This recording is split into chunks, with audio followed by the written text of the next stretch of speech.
The Panos Skordi encounter. Hi, this is Panos here with Mark Bowden to look at the power of body language. Mark is an expert in body language and human behavior. Welcome, Mark. Good to be here, Panos. Thanks for having me. I hear that you're in Cyprus, I'm in Toronto, so we are thousands of miles away from each other. It's great to be with you today. It's a real pleasure to have you on, Mark. I've been watching a lot of your stuff, and it's really interesting to see. Can you tell us a bit about your background? Yeah, so I'm Mark Bowden. I'm an expert in human behavior and body language, and I help people all over the world to stand out, to win trust, to gain credibility every time they speak, including some of the leaders of the G7. I started off in human behavior and body language, really, I think, from an obsession as a kid with animal behavior. I got into fine arts and how the world represents human beings and influences, persuades via moving pictures. Then I ended up training people in business and politics in how to best represent themselves. I spent most of my life living in London, very close to where you were hanging out, Panos, in the Holloway area. I'm from Kentish Town. So we hung out in the same parts of North London, but now I live in Canada, in Toronto. That's great. We use the Northern Line on the tube. We've stomped the Northern Line together for sure. So people often have difficulty giving presentations and getting their point across. I'm actually in the actuarial field, and we do have a bit of a reputation of being somewhat awkward, socially awkward, and not getting our point across very well. Actuaries often have to give presentations where they have to give bad news, or the actual presentation is to explain in layman's terms complex statistical terms, either on a one-on-one basis or to groups. So, can we see and can we talk about how body language actually plays into the equation? Yeah, lovely. So first of all, let's just think in terms of actuaries and the idea of complex data, which is often represented by numbers. That would often be fair, I think, wouldn't it, Panos? Is that often there is a huge data set of numeracy going on. And in my experience, I've been lucky to work with a lot of really great actuaries, and I like actuaries. I like their obsession. I like your obsession with data set, with numbers, with likelihood, with statistics, with possibility, and you're really living in that world. What your audience needs is for those numbers to be turned into values. So understand, well, as you understand well, as everybody watching this understands well, a number is just a number. It's an integer. But it isn't necessarily a value until it's placed in context of something else or some other data set or numbers. Your audience generally is very obsessed with the context of human beings. Like, okay, I get the number, but what does it mean? What does it value in context of a human being? And so it's often looking for the value of the number based on what is the human being who's delivering that number doing? Do they look pleased or unpleased? Do they look open or closed? Do they look happy or sad? Does this number feel like a risk or a reward based on how the teller of the number is informing me of the numbers? And so that's often what an actuary really needs to pay attention to is, we as the audience don't understand the full context of the numbers like you, the actuary, does. And so we're looking out for, how are you behaving around this number? And therefore, based on your behavior around the number, should we like the number or not like the number? Is this number going to be good for us or bad for us? And so you can imagine, as you deliver that data set over the time of a whole presentation, we're looking for many, many moments of how you're delivering it in order to get a feeling for it because you already know the values. Well, so body language comes into play here because we tell feeling and intention from people's non-verbal communication.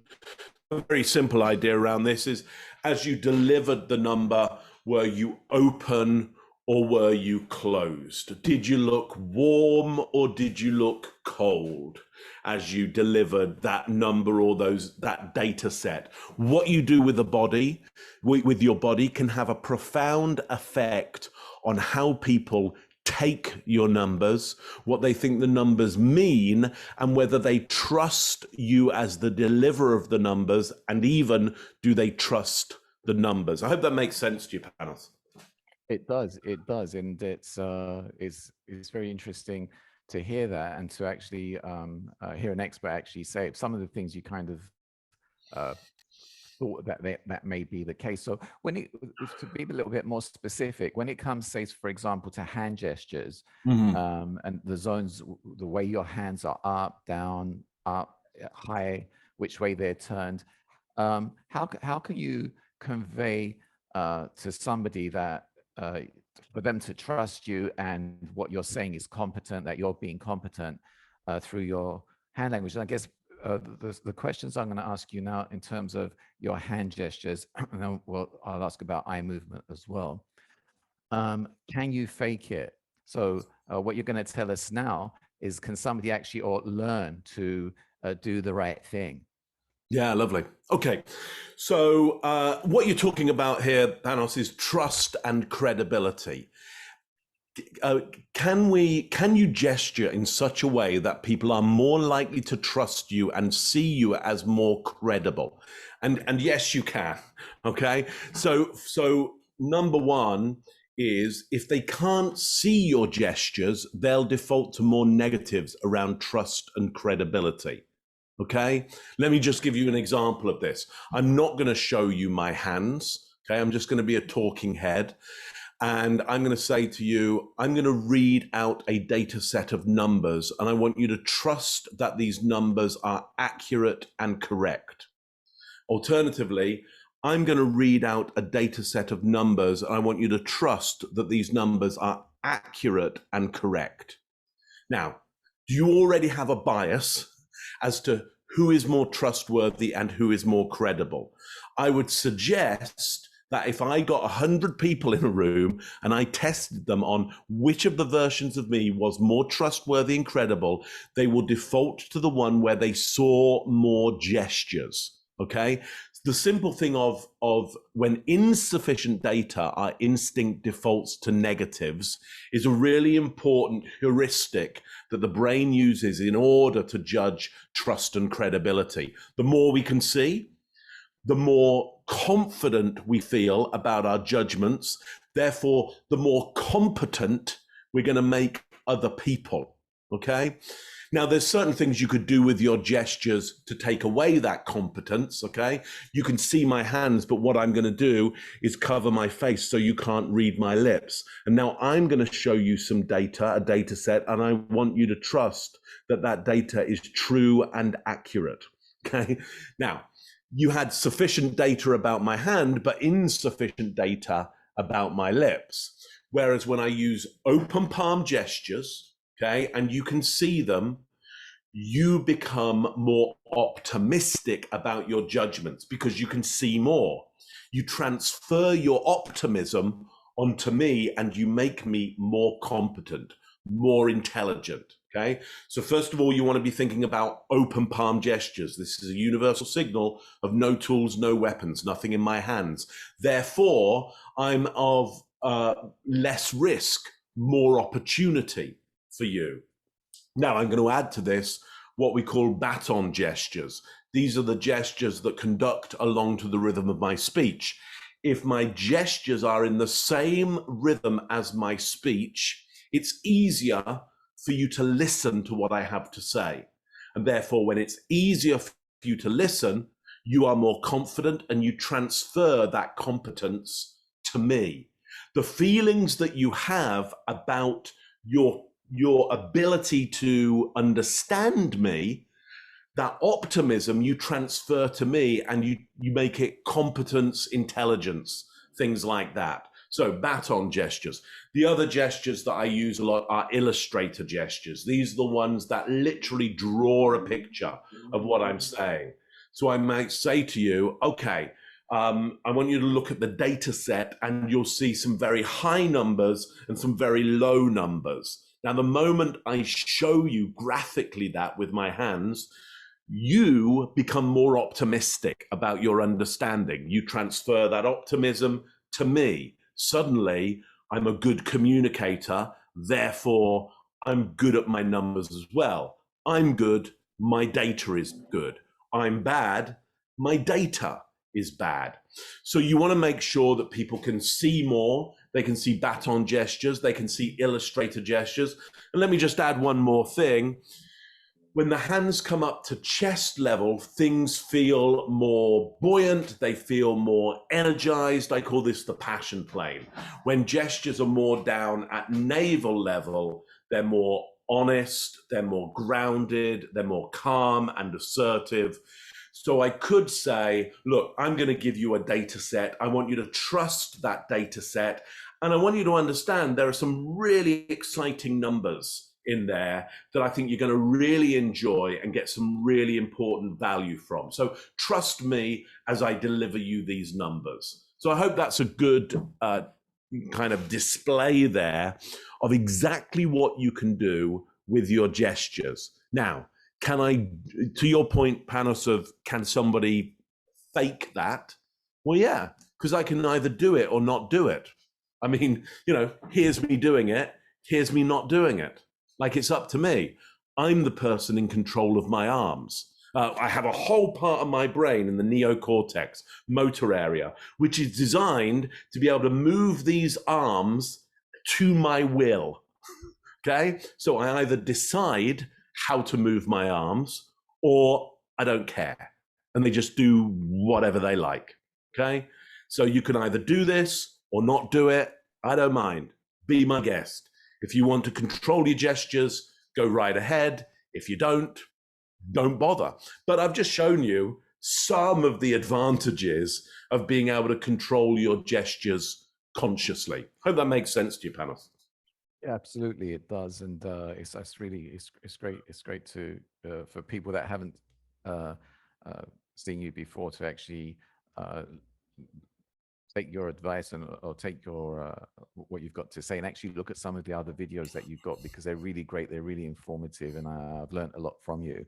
I was just like having to move around a bit because we have a few internet problems, so I hope I wasn't putting you off. And no. I realized that I was where I had the computer before, you wouldn't be able to see my hand gestures, and so I've actually moved, so maybe my hand gestures show. One of the questions is could you have too many hand gestures or too much head movement, or can you overdo it? No, all you can do is that your gestures will not be in sync with what you're saying. And when what you're saying doesn't match up with what you're doing, and we call that incongruence, when incongruence, we always default to negatives. So if somebody is incongruent, we don't go, oh, that's really good. They're doing something completely different to what they're saying. We go, our instinct goes, watch out for that. That's a bad sign. Now, it either is a bad sign or it's not a bad sign, okay? Only time will tell, but our prediction mechanism always defaults to a negative when incongruent, okay? So can you do too much? No, as long as it's congruent. Can you do too little? Not really, as long as it's congruent. And the other thing is, often when people go, oh, they were gesturing too much, what it turns out to be is they were either incongruent, actually, wasn't too much gesture, it was just incongruent, or their gestures were stopping you seeing other parts of the body that you really want to see. So look, I'm just going to move my hand across my face like this, which is not only incongruent, but it means certain lip movements you don't get to see. This is very annoying for you, isn't it? Okay. Now I'm going to move my hand, but now it's in sync with what I'm saying, and it's not in front of my face. My guess is you're fine with this. Okay. So you'll have heard people say before, oh, you don't want to gesture too much, or they were gesturing too much. That is a classic phrase from somebody who doesn't know what they're talking about. Okay. There isn't too much or too little. There is no bad body language or bad behavior. There's just results that you wanted or didn't want. That's all. There's behavior and results, not bad behavior, good behavior. Because if you take any one behavior and transfer it to another context, it can go from being bad to good. It can go from getting you the result that you didn't want to, in another context, getting you the result that you want, which is why often when people say to me, hey, what body language should I do? It's like, I don't know. Like, what are you trying to achieve? Who would know? Like, what are you trying to get? If you can tell me what you're trying to get, I can help you with the behavior to get that. Let me ask you about eye movement or eye contact. Mm-hmm. Does that come under the field of like body language, that to gaze at somebody? And the reason I'm asking you this is a few years ago, back in Tottenham, actually quite a few years ago, I was actually traveling in a car with a friend of mine who a black guy, and we were stopped by the police. And when we were taken off to the side of the road, I noticed that I was looking at the policeman straight in the eye. I was trying to be respectful. My friend was also trying to be respectful, but I noticed he was looking down at the ground. So what I wanted to ask is,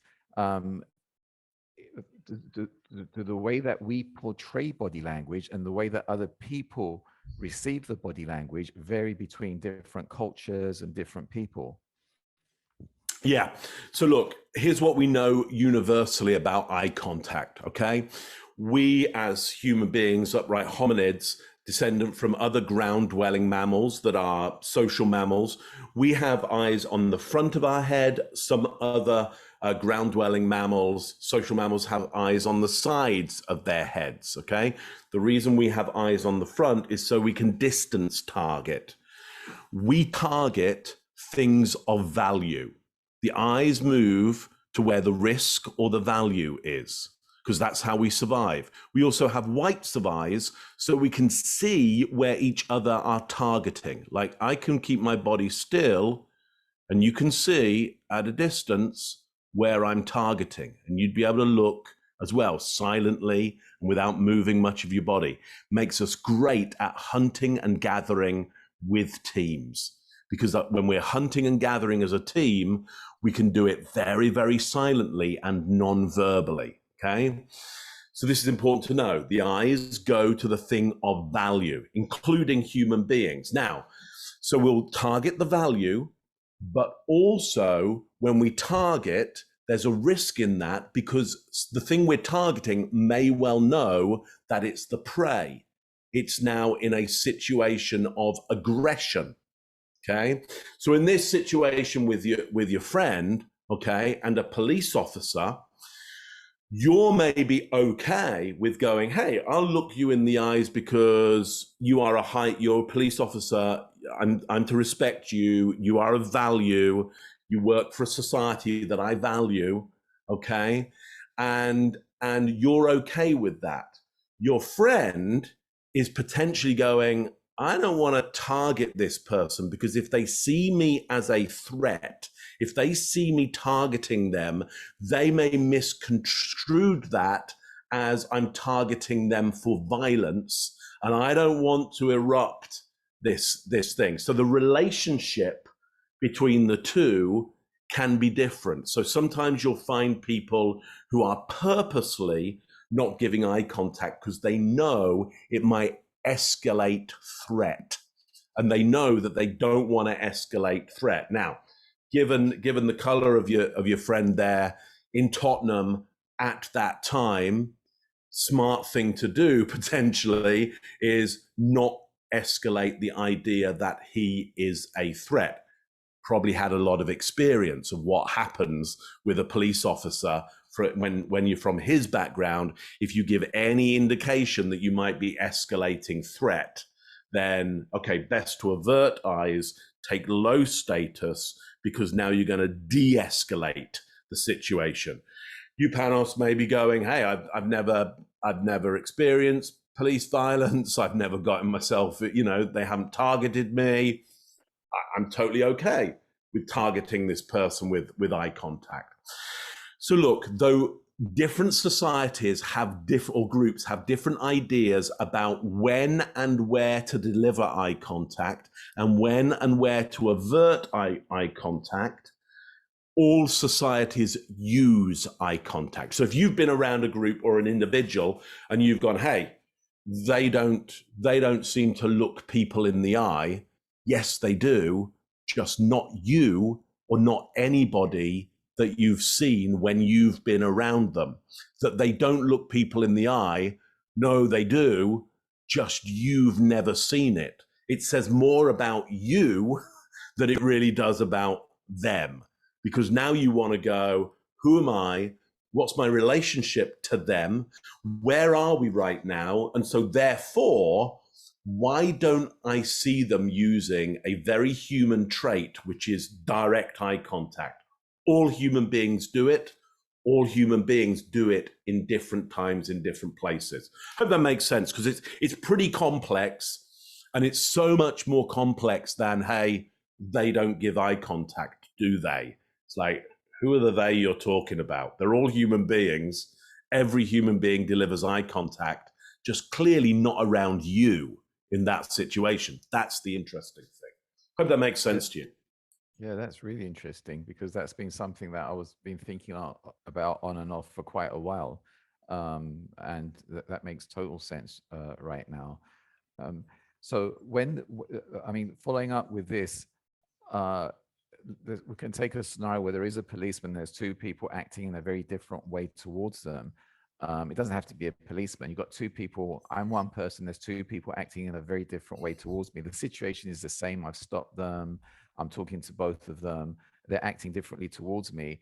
Are people able to differentiate or understand why people are being different? Or are we very set in our ways, and if someone's looking at me, what means one thing, and if somebody's looking down, it means something else?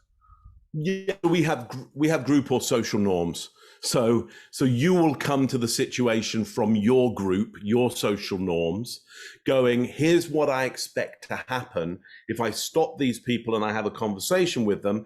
Here's the norms I expect to happen. If one person fits in with those norms and the other doesn't fit in with those norms, okay, what you're more likely to do is go, well, that person's a good person, that person's a bad person, because we're looking for reflections of ourselves. Our brain is just looking for an easy time. And if it sees behaviors that it recognizes, it'll go, well, that's going to be easier because this person does what I expect. And that's not easy because that person doesn't do what I expect.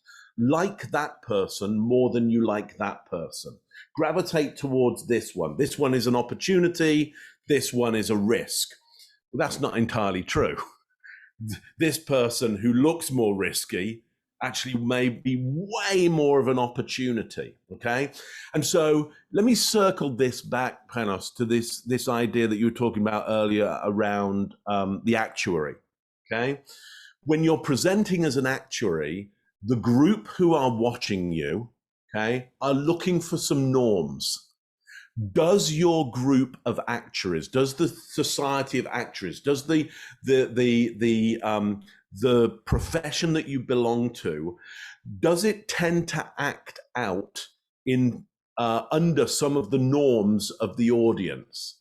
Because if you don't fulfill some of those norms, they will see you and your data as risky. If you conform to some of the norms, they will see you and your data as a benefit. So here's one of the first questions you want to ask. Before you ever present to anybody, you go, how would you best like me to deliver this to you? Okay, all you're asking is for the norms. You know, have you, in the past, when an actuary has delivered data to you, in what way, what's been most useful? What have you liked most about it? What is it? So now you're asking them to give you direct feedback on what are the norms that they're after, which will make the experience a good one. If you can conform to that, that'll be useful. Now, what you also need to understand is we tend, when we're with one person, to think they are an individual. We tend to think in terms of personality. And we forget the fact that they're a member of a group. They're a member of the group more than they're ever an individual, because the moment you don't have a group around you, you tend to die pretty quickly. You can't survive without lots of people around you. Okay, so we're all social before we are personal, before we're personalities, we're parts of groups. But what tends to happen is we get into a presentation and we go, oh, individual, individual, individual. No, they're all members of groups. They might be member of one group, okay? But if you have an individual, remember, they're a member of the group. It's just all the others didn't show up. Just like you're a member of the group and your gang didn't show up either. It's one group with another group represented by individuals. You need to understand the social norms of the group, not personalities. You don't need to understand your own personality. You need to understand your group, because that's who's showing up. So think, Panos, about that group of actuaries. Think about that group who are the audience, maybe represented by one, and think about, what does each party value? Do they value the same things? Okay, what does each party believe? Do they believe the same things? What are the goals of each party? Are the goals the same? Because if they're not aligned, or they're in conflict with each other, they're never going to like you or your data. You can have the best data on the planet, the purest data on the planet. You can have a beautiful number set, which is pure truth, and they will tell you that it's nonsense, you're a liar, and you should get out, because you weren't aligned on the values and the beliefs and the goals and the concerns. Learn the group, understand the group before you present to them. I hope that makes sense to you. It does, and that's something that perhaps I haven't thought about, and I actually hadn't thought about in that way. And it's good for somebody to actually put it in those terms. It's something that I'm going to actually even take into account when I'm lecturing in the future. So I'm not sure if this is exactly connected to body language, but the tone of your voice, is that something that comes under body language? Because can you convey the same ideas we've been talking about, trust and competence, through your voice? Should it be deeper? Should it be slower? Should it be faster? Or it doesn't make a difference? Yeah, so here's the problem. The vocal muscles are really hard to control. Okay, though you'll find a whole bunch of voice teachers out there and vocal coaches, and they'll be very good, okay? But the work that they're doing is really hard, because they're trying to get you to control many, many very small muscles, okay? Here's the approach that I take. If you can control all the bigger muscles, okay, and you can control those, the voice will fall into place. So all I do is control the big muscles, and then the small muscles will manage themselves. Because look what happens to me if I control those big muscles by just allowing my arms to just soften those muscles, and they're just kind of hanging in front of me right now, okay? That's all I'm doing, just controlling those by relaxing them all. Have you noticed that my voice has already significantly changed? Your opinion of me and my content has already significantly changed. And now what I'm going to do is control these big muscles by causing the arms to be buoyant and allowing the hands to move along to the rhythm of my speech. Notice how much more congruent I am now. Notice how much more lively the speech is. Okay, now all I'm going to do is allow my hands to hang down by the side of my arms. This is still control because I'm doing it on purpose. And again, how this is the voice that is naturally coming with this control of my movement. So look, control the big muscles. Don't try and control the small muscles, unless you really want to work with a vocal coach on that and do that kind of work. That's not the intervention I use. I use the intervention of large muscle groups in order to change the small muscle groups. That actually makes a lot of sense. And I think it's a more expedient route to go down than try and actually change your voice. It's going to take a lot longer. It may not be as easy to do. Yeah, I mean, that's simply what I thought about it, is it's literally just the economics of it. That's all. It's just like, do whatever you like, but economically, the big muscle group physical intervention is the most economic intervention. Can I ask you, when it comes to, again, with body language, if you're slouching, does that convey something else, or it doesn't make a difference if you're still controlling your arms and your head movements and everything? It's okay. Is it best not to slouch if you can? Mm-hmm. Yeah. Okay. Well, let's look at it. I mean, let's always just think about it. What is the purpose of? So slouching happens when the spine loses musculature and softens. When the muscles in the spine soften, we slouch. What is give me this, Panos, what is the function of the spine? What does it do? Hold us up. Yeah, holds us up. Yeah. Why? Why does it hold us up? So we seem bigger. I'm not sure if we're going into like animalistic things. So we seem bigger. So we seem more, not necessarily aggressive, but when we're not seen as easy prey, I guess. Yeah, so it's stopping us being ground-dwelling mammals, okay? Without the spine, without standing upright, okay, we're ground-dwelling mammals. We are descendant from ground-dwelling mammals. We stood upright.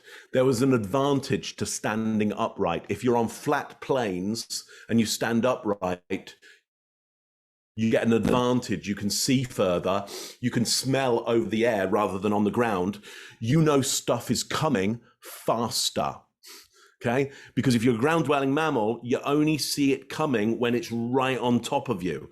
When you're upright on the plains, you can see stuff coming miles away. It wins you a significant advantage. Standing upright is a significant advantage. And for that, we use our spine, okay? Now, there's a problem. It's called gravity. The thing stopping us from being upright is gravity.